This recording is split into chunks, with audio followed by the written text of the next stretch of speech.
Hey, Gunner. Hey, Yankum. Hey, what's hot and tasty and takes more than an hour and a half to arrive? A Taiwanese hooker? I was going to say your dinner. Well, yeah. I was also going to say the point in a Vince Russo shoot, but... Oh, I would have said the point in a Vince Russo promo. Well, speaking of my pizza, there it is. Let's start the show.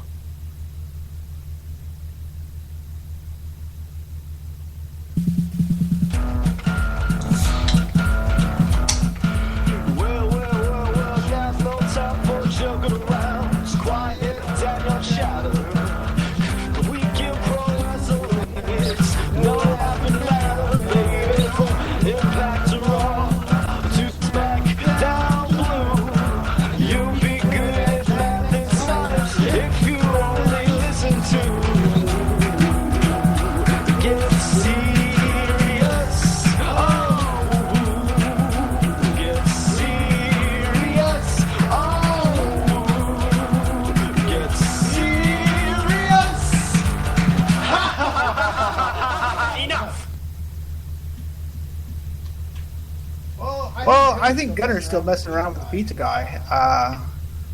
I think I just accidentally described a porno. So I am Yankum DDS, and to my immediate internet over the airwaves left is our esteemed leader, Omega VR.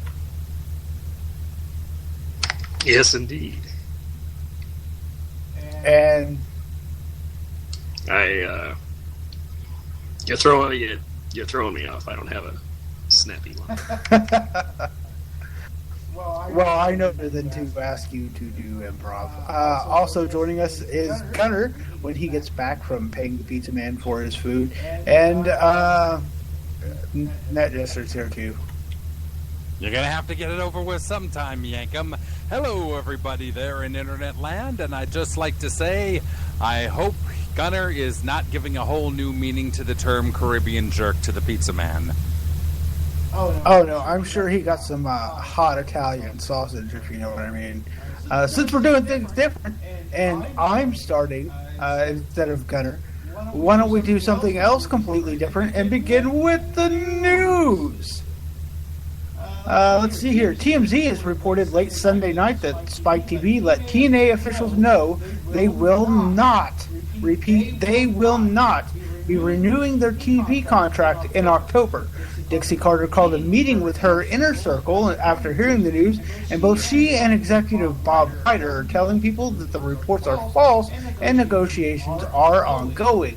Although there is no bad blood between the two, with Spike giving TNA ample time to shop around for a new option, where it is Vince Russo's involvement with the company was a final nail in the coffin. As previously reported on the show, Russo was not liked by Spike, and TNA lied to the network about his position with them, revealed after Russo accidentally CC'd Mike Johnson of PWI on an email. So, I can't believe that this news is being met sort of half and half with both horrific sadness and unbelievable joy and thanksgiving to different amounts of wrestling fans. It's really weird to see where this is going to go, and it's going to be really weird to see if TNA can get another TV deal. Well, I'll tell you, I don't even like TNA, and I'm kind of half and half on this. One part of me is saying, they're finally gone. No surprise there. And the other part of me is kind of sad because they were the only, quote, competition that WWE had, even though they weren't really all that much competition. They were competition, and now that's going to be gone, possibly. Well, it's important to establish that this does not necessarily mean the death of TNA as a company. It's a huge blow, naturally, that people cite when they moved from Fox Sports Net to Spike. Spike wanted to pick them up, gave them that Saturday night slot that became a 2-hour slot that became a, Wednesday or Thursday. They bounced all around. Even Monday at one point, yes, in fact. Honestly, it really depends on if they can get another network. And there are lots of networks out there that, potentially could use that more or less guaranteed 1.0 rating if it holds true. My first thought was maybe the Esquire network, which, much like Spike, pretty much plays cops all day. So, but as far as them losing the deal with Spike, there was a pretty good chance they weren't going to get renewed anyway, just because it just has never really surpassed that 1.0 type rating. And honestly, this was the final nail, and it's their own fault, really, because they blatantly lied to the network. And I think now they're even blatantly lying to their talents once again, as they did several months ago when there were rumors of a potential sale of the company. Can I just say this much? With your mouth with pizza, yes.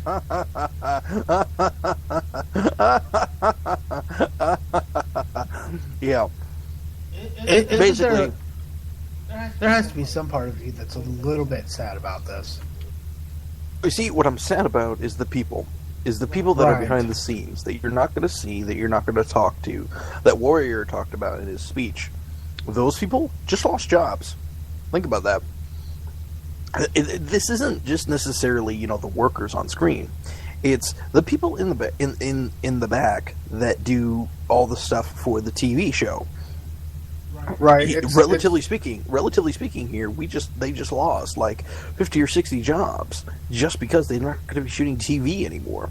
Now, not to say that they won't move into a new business model or something like that, but essentially what happens here is TNA gets relegated down to ROH status and Chikara status and DG USA status, where it's just another independent promotion at this point. Well, we'll be talking plenty more, I'm sure, about this blockbuster news later on in the show, but as we roll on with this week's headlines, we've got Daniel Bryan stopping a burglar in his new home in Arizona this past Thursday, as he and Brie Bella were pulling into his carport and saw the front door open with two men running out. He managed to catch and detain one of the men using a rear naked choke, and Bryan retrieved the items they were stealing, including a bracelet that belonged to Bryan's recently deceased father. During a press conference on the event, he said the burglar was out of shape and easily caught, and also that his doctors have advised him to get that second shoulder surgery we've been talking about. Apparently someone in WWE suggested they could turn this into a storyline, the ongoing storyline between Brie Bella and Stephanie McMahon, suggesting that perhaps the Authority had sent the burglars to the home. Too edgy. So once again... Oh boy, if they turned this into a storyline, wow, this could have major implosion. Can we reflect a moment? Can we just reflect a moment on how horrible a choice it was in houses that these guys picked?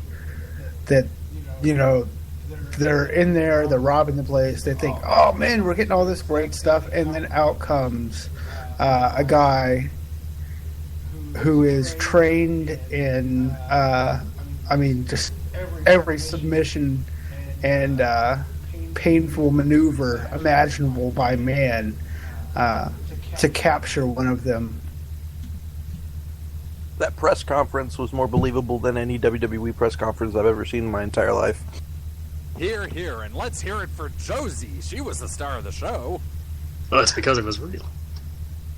Yep. Well, besides that, whatchamacallit, imagine it just felt as fake and scripted as what it did previously. But this was a pretty badass thing. I mean, come on now, who was in the room that has said that they've stopped a burglar before? I don't know. I would like to say, though, that if I were a burglar, I would rather just be some fat guy with a gun than to have Daniel Bryan running at me, preparing to put me in some kind of awful, painful hold. Can Hulk Hogan say he stopped a robber? Can Sting say he stopped a robber? Can Paulie Dangerously say he stopped a robber? Mm-mm. Well, he might have stopped himself at one point. That one went over my head. It's funny because Paul lies about people's money and doesn't pay them. Oh, okay. That's where we were headed with that one. That's believable. Back to the wrestling connotation, if Bryan does in fact get this second surgery, he could potentially be out for over a year, which would be pretty devastating to his fans and his ongoing momentum. But these things happen, and people have always bounced back in the past. He, no matter when he comes back, it's going to be just absolutely insane crowd reaction for him. So I'd say let him get the surgery and maybe just come back as a surprise entrant next year's Rumble and win it. Well, here's to hoping that the recovery time would actually get him to the Rumble. I could see this happening. I could actually see them announcing that he's going to get the surgery, not get the surgery, and then be in this year's Rumble. But you know, that's WWE for you. Anywho, speaking of TNA, Tessmacher, Samuel Shaw, and Sonata have all signed new deals with TNA, with Sonata having a joint deal with Wrestle One, who will crown their first champion just 4 days before Bound for Glory. The long-term goal being a TNA champion versus a W1 champion match. Global Force Wrestling announced their new European partnership with Revolution Pro Wrestling, New Generation, Premier British, and Westside Extreme. They have also personally invited by New Japan chairman Naoki Sugabayashi to attend the G1 Climax Grand Final on August 10th. AJ Styles revealed on the Wrestler Observer Radio that he's already made more in New Japan than he would have had in all of 2014 than the deal that TNA offered him. His previous TNA deal saw him bring in $350,000, and the deal offered would have been $200,000. So, some interesting movings and shakings. So, can we just say this right now? Global Force Wrestling isn't going to be just some new, territory that Jeff Jarrett's going to run out of, the Smoky Mountains or something. But it is going to be this legitimate, worldwide, independent threat. So, let's just get this out of the way. We've heard rumors about it going on, what's that, Country Network? What is that? CMT? That would be CMT. CMT, okay. We've heard rumors about it, CMT. Have you heard any other rumors about where it could be going? Not yet. Well, even without a TV deal, as Gunnar was saying, the fact that they've got such a reach, that they can make connections in nearly every company. It kind of reminds one of Chikara a little bit because of the way they've had connections in the past with Mexican promotions, Dragon Gate, Osaka Pro. I can never remember the British promotions, but some up in there. It's just a matter of bringing in talents to give them more exposure and kind of make your product something special, because and give it that uniqueness factor, rather, because a lot of these European talents don't really get a lot of exposure in America unless they come over here and work a show or get it signed to, say, WWE or such. Yep, networking. It's all about networking. And I'd just like to address one other thing real quick. A massive thing takes time to build up. People on Woo were already bitching about we're going to see Chinese Democracy came out in a shorter period of time than we will see Global Force Wrestling. Calm your jets, people. I think it's on the right track. I mean, it might not... Yeah, I could believe it not being established by the end of the year like they're projecting. Although, I still think they're on the pretty right track to do that. I think it's just a matter of it's a lot of talk right now, and but I mean, what else can it really be unless they show off some kind of ring or show off some kind of or actually have a date set for their first event, which maybe they did. I can't remember now that I think about it. But But either way, I would say them getting the invitation by New Japan is a pretty big deal, not just because New Japan is one of the larger wrestling organizations in the world, but because New Japan has had this they've had previous relationships with TNA, and you know, I almost confused New Japan and Wrestle One there for a second, but You did. By the way, real quick before we continue, nothing else on the rumor mill about NJPW wanting to do an American show with this mouthpieces, good old JR and CM Punk. I don't know what smart little freaking dirt sheet podcast you fucking heard that from, but holy shit, that's some fantasy booking right there. yeah, I haven't heard. From the Woo boards, of course. Well, you know, I mean, I think I actually did hear something about that from one of the. Well, they probably heard it from one of those random sites, but there's really been nothing about it. Really, what it is that Dave Meltzer this week said this could be potentially one of the biggest news weeks of the year for 3 reasons, and one reason was guaranteed, and that's the WWE Network numbers, the new numbers. The updated numbers coming out this Thursday. And one we've now found out is Spike dropping TNA. And I don't believe we know what the third one is yet, which he said is unconfirmed or might not happen. But apparently that rumor came from somewhere. I didn't hear anything about JR. I heard that maybe CM Punk would want to go to New Japan and work a few matches, kind of like Brock Lesnar did back when he left the NFL and then obviously couldn't go back to WWE and such.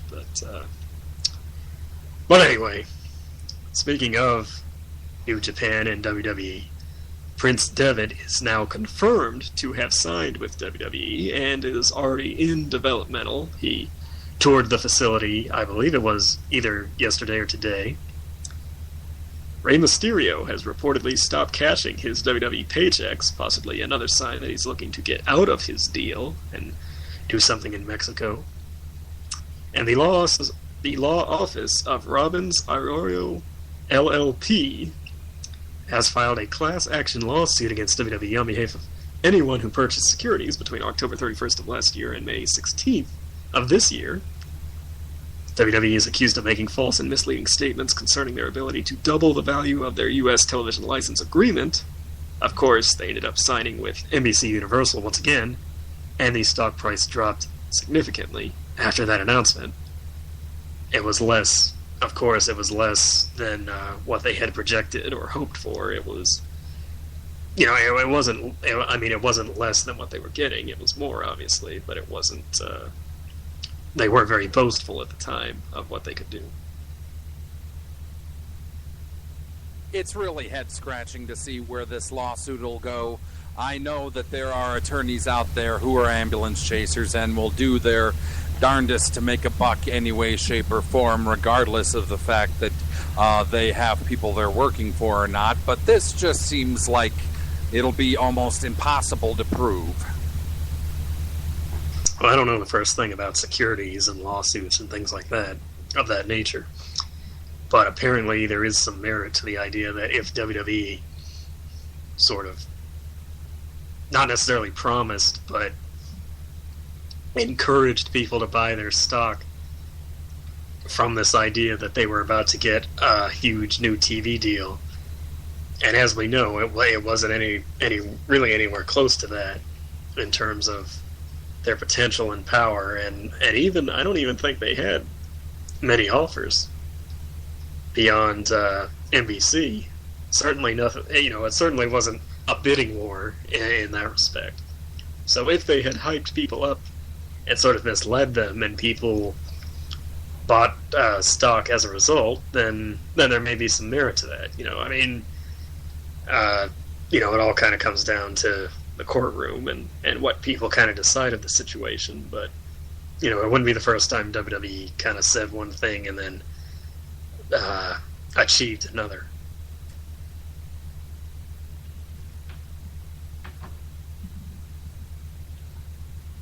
Well, Moving on. People who work on the network are walking on eggshells because there's no real direction or strategy. They were told to produce the Cougar Countdown special at the last minute.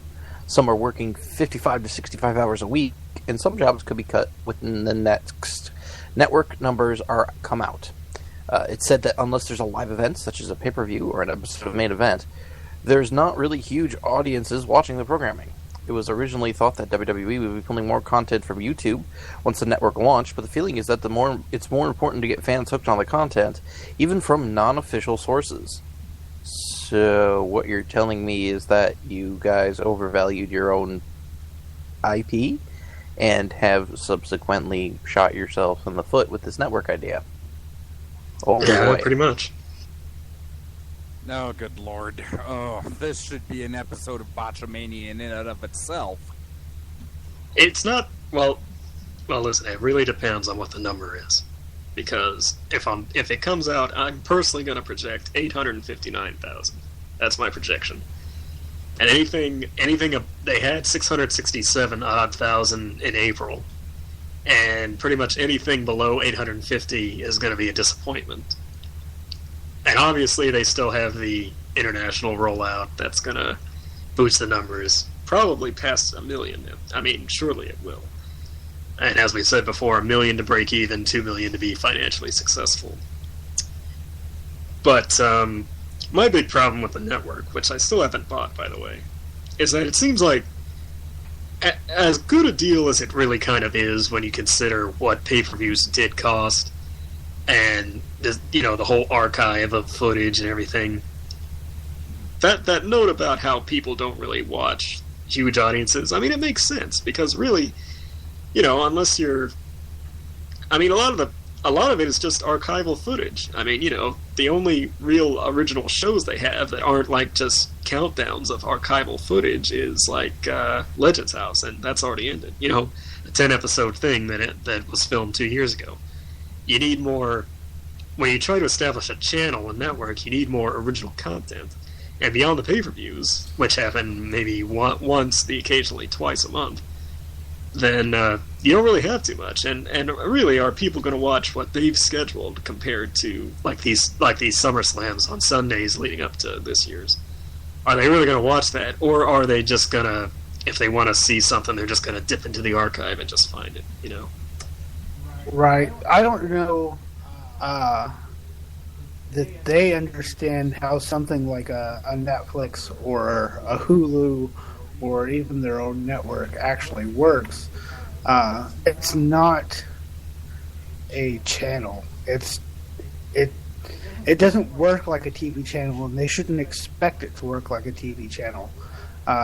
They should be focusing more on getting enough content on there, period, for people to continue wanting to. There's so much content they're still missing. There's AWA, NWA, WCW Nitro, and Thunder, and old episodes of Raw. There's so much more that they could be putting on there to get more people on and watching, even if they're just watching random things.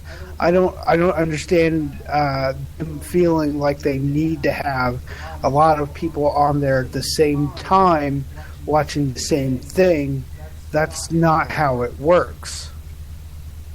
Too true. And of course, if the number isn't where they want it to be, that means more budget cuts and more stupid, draconian things that are going to hurt the people behind the scenes, like no transport from Raw to SmackDown tapings, that sort of shit. See, in my mind, if you put every pay-per-view in the archive, but then on the live channel well, I guess they can't do Raw, but put like Nitros and ECWs and things like that, then, that might achieve that aim.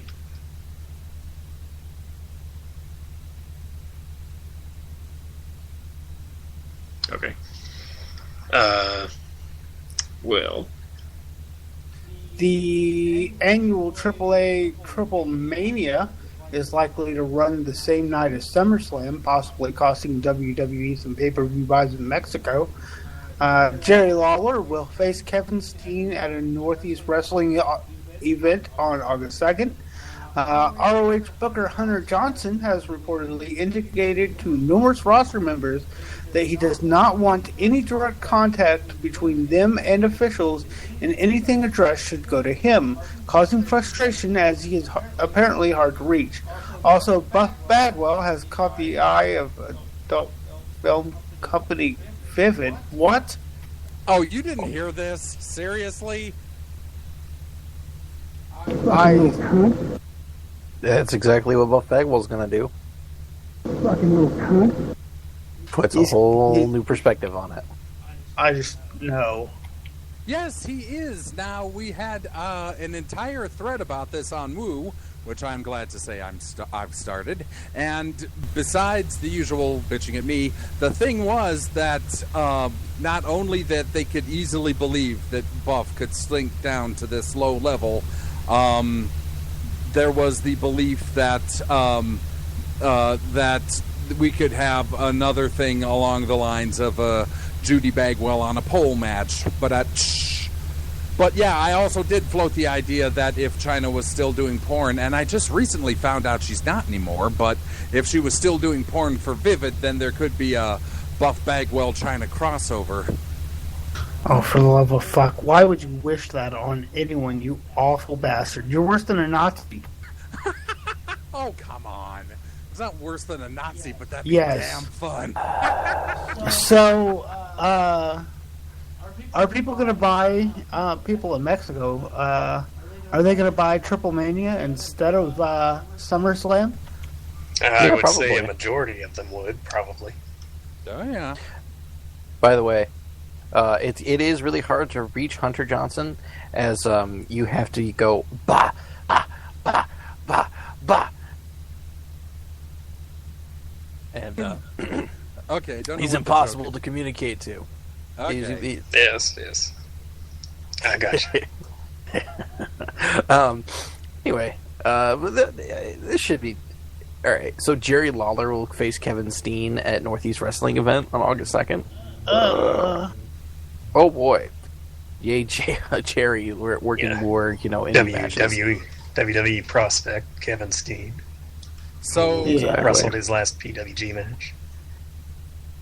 I'm not exactly sure who Kevin Steen is, but I will tell you that Jerry Lawler getting back in the ring again after his heart problems doesn't sound like the smartest thing I've ever heard of. On He's God's been green doing earth. it for a while now, so He has, really? Oh, Lawler has he been gives doing good? no fucks.